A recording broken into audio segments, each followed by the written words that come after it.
नमस्कार मित्रांनो, तुम्ही पाहत आहात चाट मसाला आणि आज आपण एक अशी कथा जाणून घेणार आहोत जिथे श्रद्धा आहे, परंपरा आहे, इतिहास आहे आणि एक अशी ऊर्जा आहे जी शब्दात सांगणं अवघड आहे. ज्योतिबाचा डोंगर, जिथे लाखो भक्त दरवर्षी चांग भलं म्हणत गुलालात न्हावून निघतात आणि एका वेगळ्याच भक्तिमय वातावरणाचा अनुभव घेतात.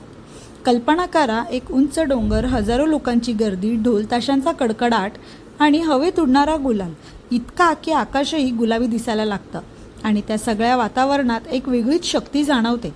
हीच आहे ज्योतिबा यात्रेची खासियत. खूप वर्षांपूर्वीची गोष्ट आहे. कोल्हापूरची महालक्ष्मी देवी राक्षसांच्या अत्याचाराने त्रस्त झाली होती. त्या काळात रत्नासूर नावाचा राक्षस लोकांना त्रास देत होता. गावोगाव भीतीचं वातावरण निर्माण झालं होतं. तेव्हा देवीने देवांना हाक दिली आणि या हाकेला प्रतिसाद देत भगवान ज्योतिबा पृथ्वीवर अवतारले, ज्यांना आपण केदारलिंग म्हणूनही ओळखतो. केदारलिंग हे नाव का पडलं? कारण त्याचा संबंध भगवान शंकराच्या केदारनाथ स्वरूपाशी जोडला जातो. म्हणजेच ज्योतिबा हे भगवान शिवांचंच एक स्वरूप मानलं जातं, जे विशेषतः राक्षसांचा नाश करण्यासाठी पृथ्वीवर आले. ज्योतिबांनी रत्नासुराचा पराभव केला आणि त्या विजयाच्या समर्थनासाठी त्यांनी या डोंगरावरती वास केला. त्यामुळे हा डोंगर पवित्र मानला जातो आणि इथे देवाचं स्थान निर्माण झालं.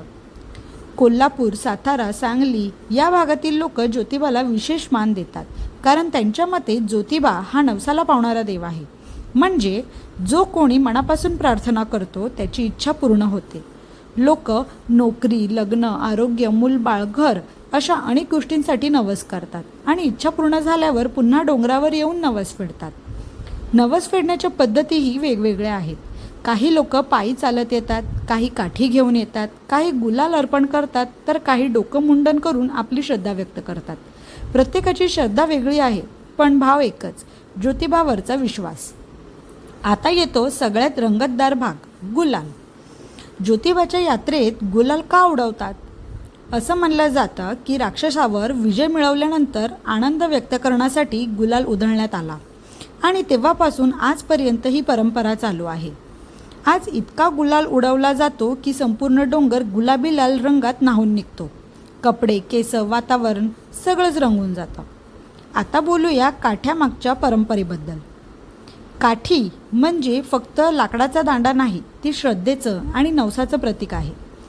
अशी एक कथा सांगितली जाते की जेव्हा ज्योतिबा डोंगरावर आले तेव्हा गावकऱ्यांनी काठ्यांनी त्यांचं स्वागत केलं आणि तेव्हापासून ही परंपरा सुरू आहे. आजही वेगवेगळ्या गावांमधून काठ्या डोंगरावर आणल्या जातात. विशेषतः सातारा जिल्ह्यातील पाडळी या गावाची काठी मानाची मानली जाते. या गावातून काठी मोठ्या उत्साहात ढोल ताशांच्या गजरात निघते. त्याचबरोबर कराड परिसरातील काही गाव आणि कोल्हापूर सातारा सीमेवरील अनेक गावंही आपल्या काठ्या घेऊन येतात. ज्योतिबा डोंगराच्या आसपासच्या गावांमध्ये ही मोठा सहभाग असतो. प्रत्येक गावासाठी त्यांची काठी म्हणजे अभिमानाचा विषय असतो. काही काठ्या 15 ते 30 फूट उंच असतात. त्या उचलून डोंगर चढणं हे सोपं काम नसतं, पण भक्तांसाठी तोच त्यांचा अभिमान आणि आनंद असतो. काही ठिकाणी तर पूर्ण गाव एकत्र येऊन काठी तयार करतं, सजवतं आणि यात्रेसाठी तयार होतं.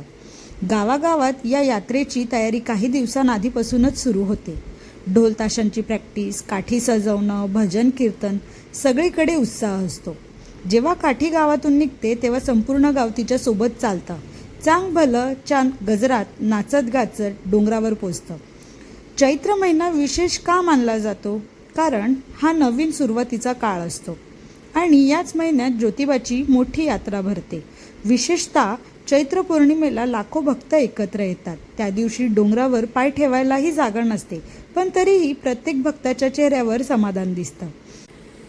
आजच्या काळातही ही परंपरा तितक्याच ताकदीने जिवंत आहे.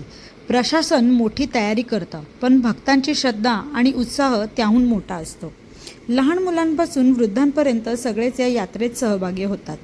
एकदा का तुम्ही ज्योतिबा यात्रेला गेलात की तुम्हाला समजेल की ही फक्त यात्रा नाही, तर एक भावना आहे, एक श्रद्धा आहे आणि एक अशी ऊर्जा आहे जी आयुष्यभर लक्षात राहते. मग तुम्ही कधी गेलात का ज्योतिबा डोंगरावर? तुमचा काही अनुभव असेल तर कमेंटमध्ये नक्की सांगा. आणि अशाच माहितीपूर्ण आणि भन्नाट व्हिडिओसाठी चॅट मसाल्याला सबस्क्राईब करायला विसरू नका. आणि हो, शेवटचं, ज्योतिबाच्या नावानं चांग भलं.